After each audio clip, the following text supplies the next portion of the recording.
Hi friends, good morning. Welcome back to our channel Tulasi vibes.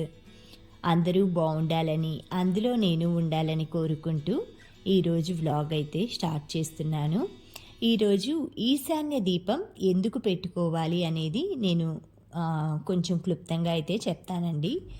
ఈశాన్య దీపం, ఈశాన్యంలో మనం ఏదైనా వాటర్ పోసేసి కొంచెం శుభ్రం చేసుకొని ముగ్గు అది వేసుకొని అక్కడ రావి చెంబుతో కొంచెం రావి చెంబులో పసుపు, అక్షింతలు, ఏవైనా చిల్లర డబ్బులు ఉంటాయి కదా, అవి పువ్వులు అవి వేసుకొని రావి చెంబుని మీరు పసుపు కుంకాలతో అలంకరించుకొని ఈశాన్యం మూల పెట్టుకున్నారంటే మనకి ఇంట్లో ఏవైనా సరే వాస్తు దోషాలు ఉంటాయి కదా.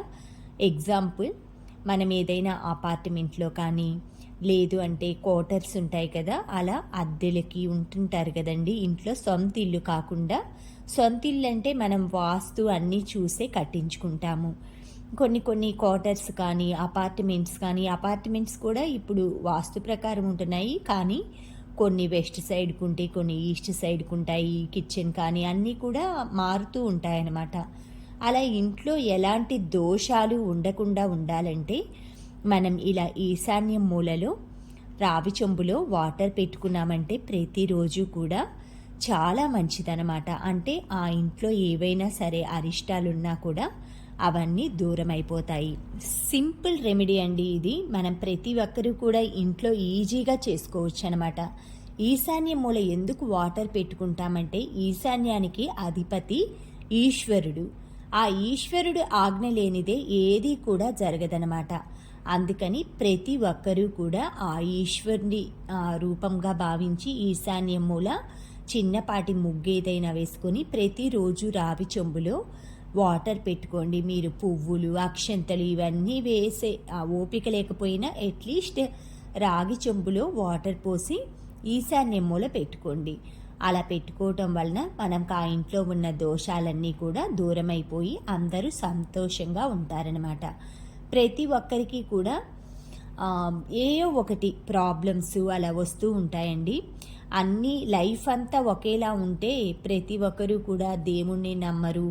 అలానే కొన్ని ఉంటాయి కదా, పూజలు కానీ ఇలాంటివి ఏవి చేయరు కదా, అంతా సాఫీగా సాగిపోతే.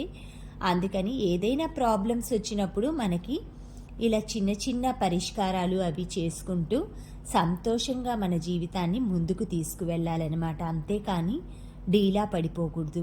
ఏవైనా ప్రాబ్లం వచ్చిందంటే దాన్ని ఎలా ఫేస్ చేయాలి, ఎలా ఎదుర్కోవాలి, దాన్ని ఎలా సాల్వ్ చేసుకోవాలి అని ఆలోచించాలి. కానీ ఈ ప్రాబ్లం ఎందుకు వచ్చింది, నాకే ఎందుకు ఇలా జరుగుతుంది అని అయితే టెన్షన్ అస్సలు తీసుకోకూడదు అనమాట. మనుషులకి రాకుండా చెట్లు, మానులు అంటారు కదా, వృక్షాలు, ఇలాంటి వాటికి ఎలాంటి బాధలు రావండి. వాటికొచ్చే బాధలు వాటికి ఉంటాయి. మనుషుల్లో కూడా ఎవరి స్తోమతను బట్టి వాళ్ళు ఫేస్ చేసే బాధలు అయితే వాళ్ళకు ఉంటాయండి. ఎంత చెట్టుకు అంత గాలి అంటారు కదా, అలానే అనమాట. చిన్నవాళ్ళకి చిన్న బాధలు ఉంటాయి, పెద్దవాళ్ళకి పెద్ద బాధలు ఉంటాయి. అందుకని మనకి వచ్చే ప్రతి కష్టాన్ని అయితే మనం ఎదుర్కోవటానికి తగిన శక్తిని ప్రసాదించమని ఆ భగవంతుడిని మనస్ఫూర్తిగా ప్రార్థిస్తూ ప్రతిరోజు కూడా మనకి తోచినంత, మనకి ఉన్నంతలో అట్లీస్ట్ ఒక దీపమైనా సరే ఆ దేవుడి దగ్గర నివేదించుకున్నారంటే మనకి ఆ దేవుడు అండగా ఉన్నాడు, ఆ దేవుడు మనకి తోడుగా ఉన్నాడు అని ఆ ఫీలింగ్ అయితే వస్తుందండి. ప్రతి ఒక్కరిని కూడా మనం అందరి చేత మెప్పు అయితే పొందలేమండి. మనకి అప్రిషియేషన్ చేసే వాళ్ళు ఉంటారు, మన వెనక ఉండి మన ఎదుగుదల తట్టుకోలేని వాళ్ళు ఉంటారనమాట. అలాంటి వాళ్ళని అస్సలు పట్టించుకోకూడదండి.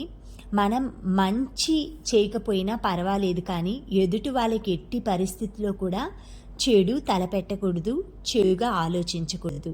అలా అమావాస్య అయిపోయిన తర్వాత పూజా విగ్రహాలన్నీ క్లీన్ చేసుకొని ఇలా మొత్తం అన్నీ సెట్ చేసుకుంటానండి. ప్రతి నెలలో కూడా అమావాస్య అయిపోగానే. తమిళియన్స్కి అయితే అండి అమావాస్య రోజు, అందులో ఆదివారం వచ్చిందంటే వాళ్ళకి ఎంతో మంచి రోజు అనమాట. ఆ రోజు వాళ్ళు మంచి మంచి శుభకార్యాలు ఇలా చేసుకుంటారు. మనకి ఆదివారం అమావాస్య అంటేనే అది డేంజర్ రోజులాగా అనుకుంటాము. ఒక్కొక్కరి సాంప్రదాయం, ఒక్కొక్కరి పద్ధతులు వేరుగా ఉంటాయండి. ప్రతి ఒక్కరి పద్ధతుల్ని గౌరవించాలి. అప్పుడే తిరిగి ఎదుటి వాళ్ళు మనల్ని గౌరవిస్తారు. Thank you friends, thank you for watching, thank you for valuable time.